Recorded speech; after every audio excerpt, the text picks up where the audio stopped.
Okay, we're going to talk about wind energy for just a minute here. You have to have a goal for wind energy.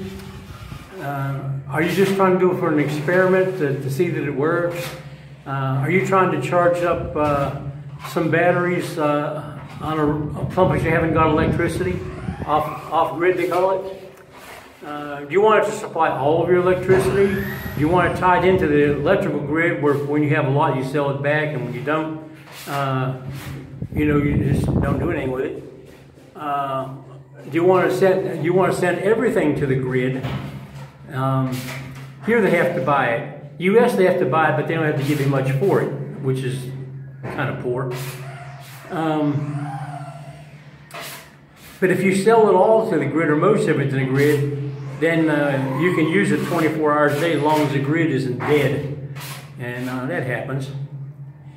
So basic components, you're going to have some kind of blades that capture the air. The more air that goes through the turbine, the more energy you extract from it. You're going to slow the air down. You're going to cool the air in some cases, but you're going to take energy out of the air. The more air that goes through your equipment, the more power you get. So we're building a vertical axis, because when you stand there looking at our turbine, and there's videos on this house building series, when you look at it, you can't see daylight through it. There's blades, the entire cross-section area is blades.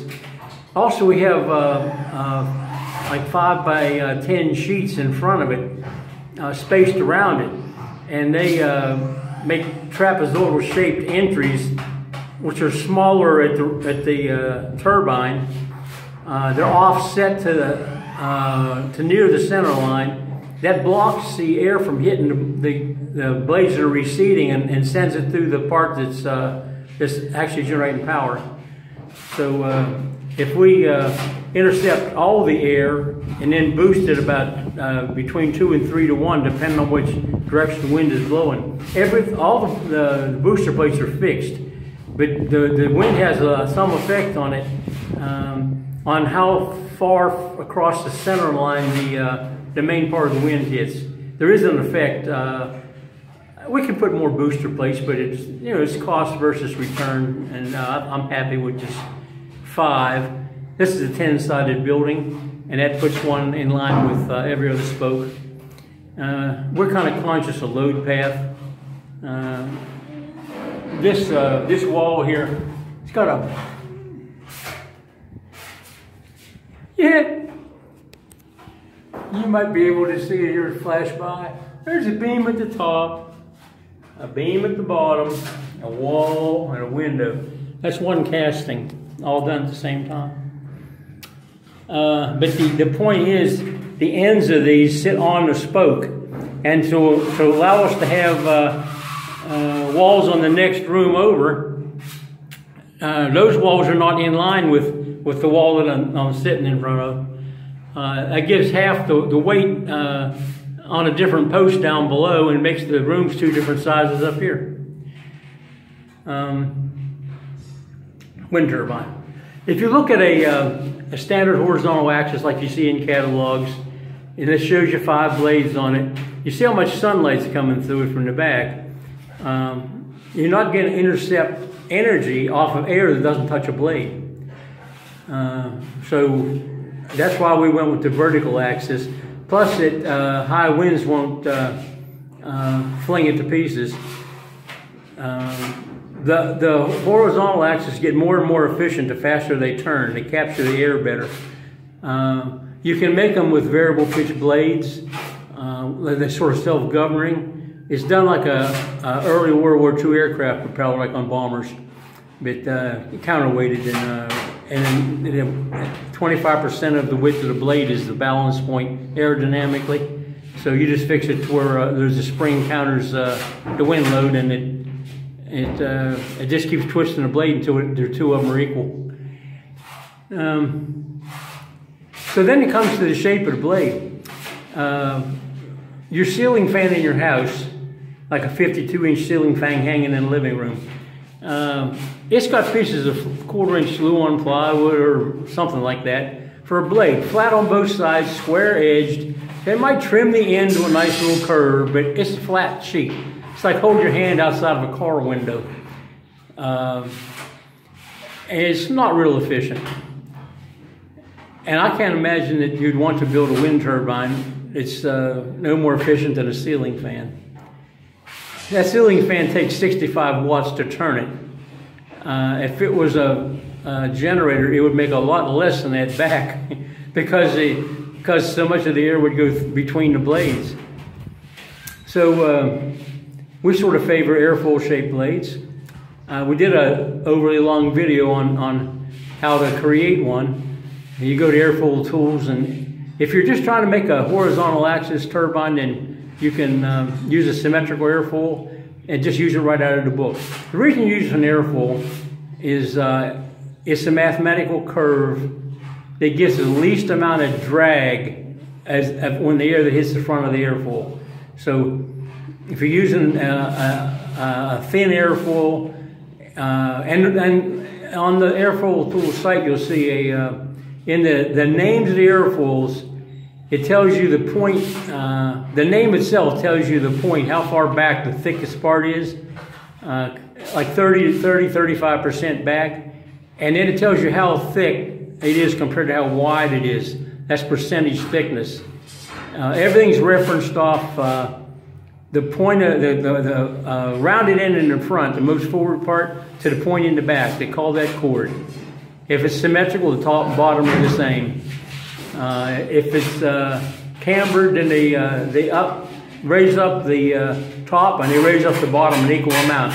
The overall thickness stays the same. It's just the curves get bent more, makes more lift. But the reason you would use a symmetrical airfoil, probably I wouldn't modify it if you're talking a horizontal axis. It's already inefficient, but you may as well have it turn as fast as it can turn. And the airfoil blade will give you less drag and it will turn faster. I did a video on blades for our fan. A fan, you want to put energy in and change it into moving air. It's the opposite of moving air to generate energy. You know, it's a diametrically opposed concept. Anyway, whatever you turn, you're going to capture energy out of the air. Wait a minute.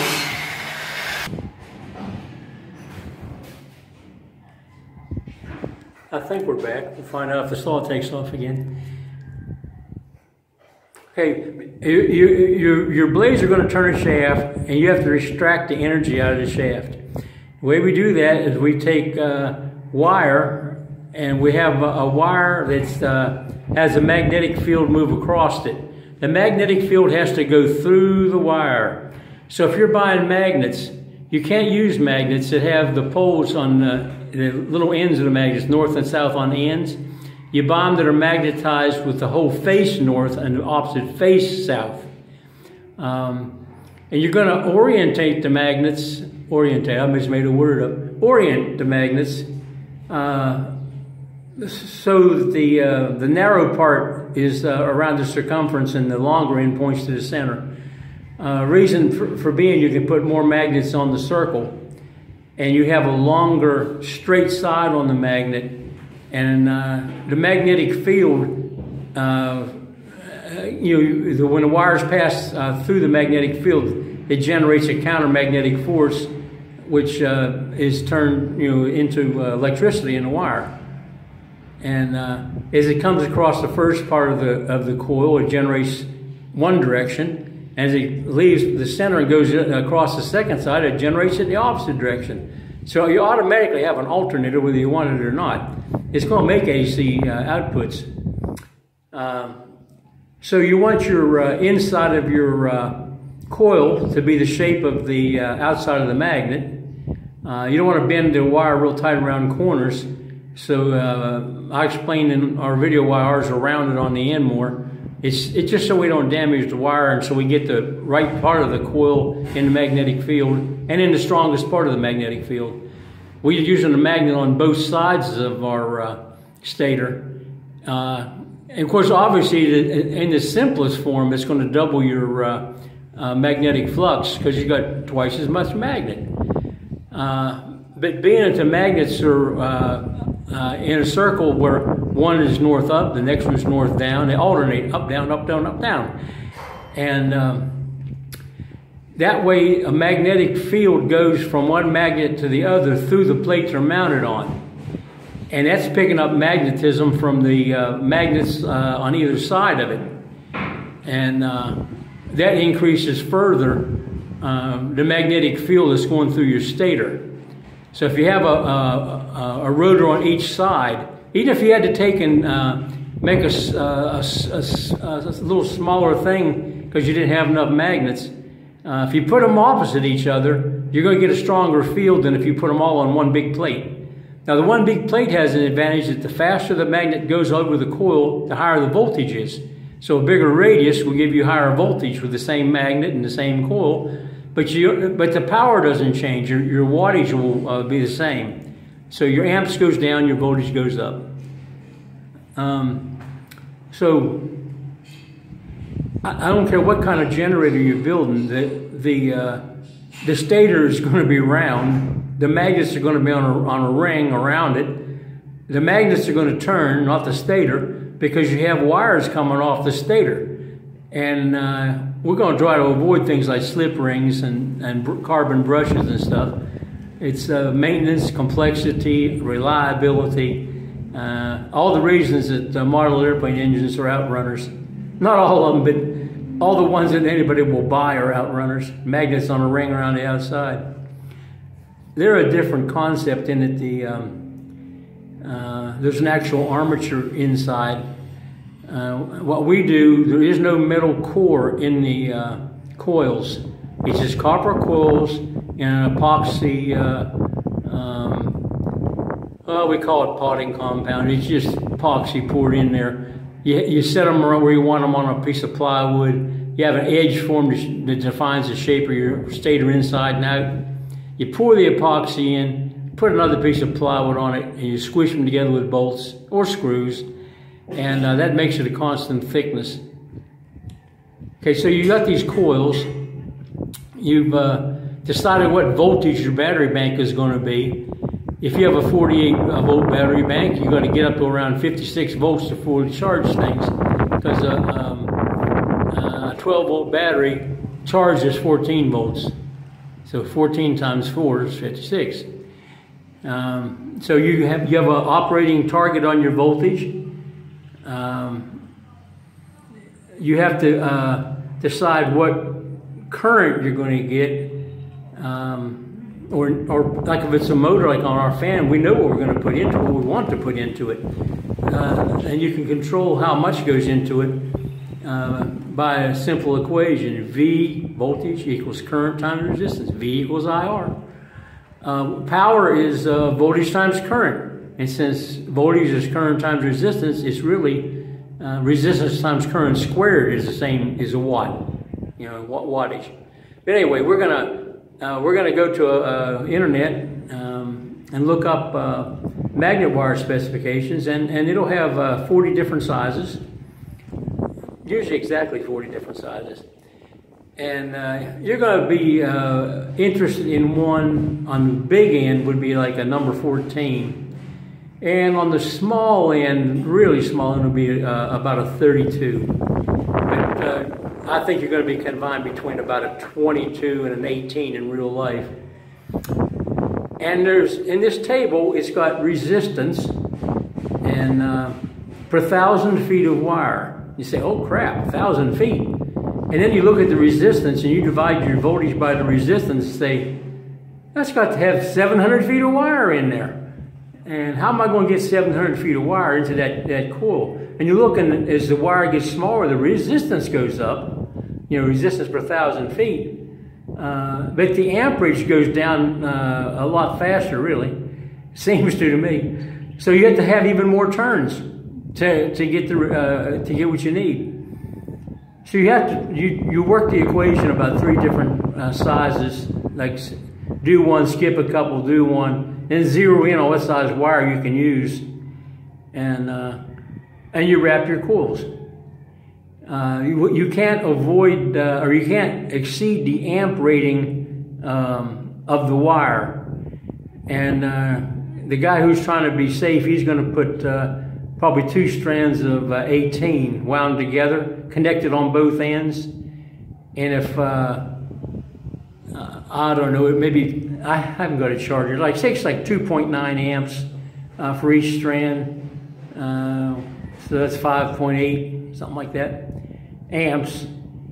And at 48 volts, you multiply 48 times 5.8, and you got a fairly good number of watts, you know. But there's different ways to increase your power. More coils increases power. That's what we did. We have 30 coils, 32 magnets.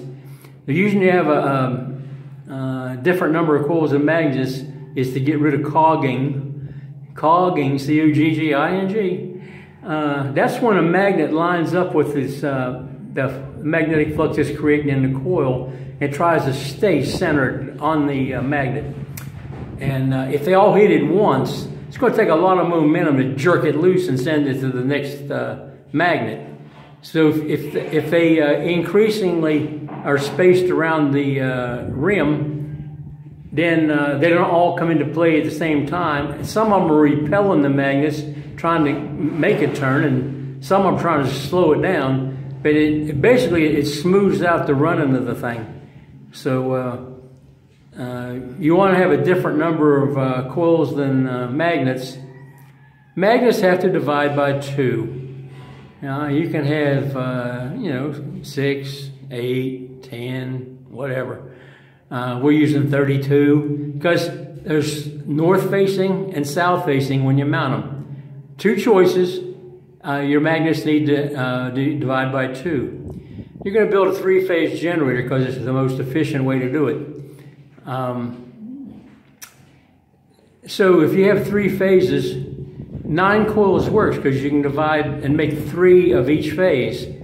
12 works. You'll have 4 of each phase. 30 works